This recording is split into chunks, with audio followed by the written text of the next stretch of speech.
এবার শুরু করছি সাধারণ গুণিতক নিয়ে। এর আগে বললাম গুণিতক, এবার হচ্ছে সাধারণ গুণিতক। একাধিক সংখ্যার গুণিতকগুলো যদি একই হয় তাহলে তাদেরকে সাধারণ গুণিতক বলে। আবার বলি, একাধিক সংখ্যা মানে একের অধিক সংখ্যা 2, 4, 6, 8 ইত্যাদি, একাধিক সংখ্যার গুণিতকগুলো যদি একই হয় তাহলে তাদেরকে সাধারণ গুণিতক বলে। যেমন 3-এর গুণিতক, 4-এর গুণিতক। 3-এর গুণিতকগুলো হলো 3, 6, 12, 18, 21, 24 ইত্যাদি। 2-এর গুণিতকগুলো হচ্ছে 2, 4, 6, 8, 10, 12, 16, 18, 20, 22 ইত্যাদি। 2 দ্বারা যে সংখ্যাগুলো নিঃশেষে বিভাজ্য ওই সংখ্যাগুলো হচ্ছে 2-এর গুণিতক।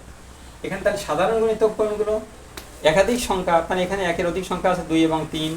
2 এবং 3-এর গুণিতক যারা, উভয় সংখ্যারই যারা গুণিতক তারাই হলো সাধারণ গুণিতক। যেমন 2-এর গুণিতক 6 সাধারণ গুণিতক, যা 3-এরও গুণিতক 2-এরও গুণিতক।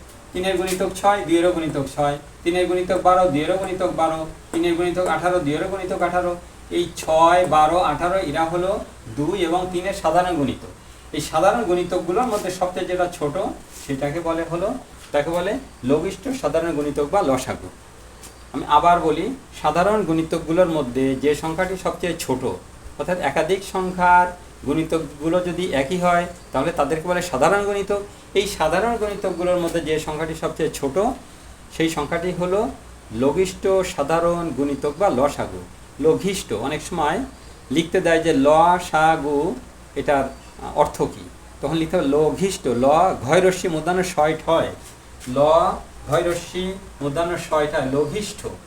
এটা অনেক সময় ভুল হয়, লঘিষ্ঠ গ দিয়ে বসে কিংবা মূর্ধন্য ষয়ট হতে পারে ইত্যাদি, কিন্তু খেয়াল করতে হবে ল ঘয়রস্যি মূর্ধন্য ষয়ট লঘিষ্ঠ সাধারণ গণিতক। সাধারণ গণিতকগুলোর মধ্যে সবচেয়ে ছোট সংখ্যাটিকে বলে,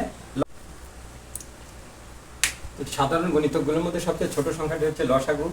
এখানে সাধারণ গণিতকগুলোর মধ্যে সাধারণ গণিতকগুলো হলো 6, 12 এবং 18। এই 6, 12, 18-এর মধ্যে সবচেয়ে ছোট হচ্ছে 6, তো তাই 6 এখানে লসাগু। আজ এখানে শেষ করছি। আশা করি আপনারা ভালো থাকবেন। আমার ভিডিও যদি কোনো সমস্যা থাকে সেগুলো আমাকে কমেন্ট করে জানাবেন। আর যদি উপকৃত হন তাহলে আমার জন্য দোয়া করবেন, যাতে আমি আপনাদের জন্য উত্তর আরও ভালো ভিডিও সরবরাহ করতে পারি। ভালো থাকেন সবাই। আসসালামু আলাইকুম ওয়া রাহমাতুল্লাহ।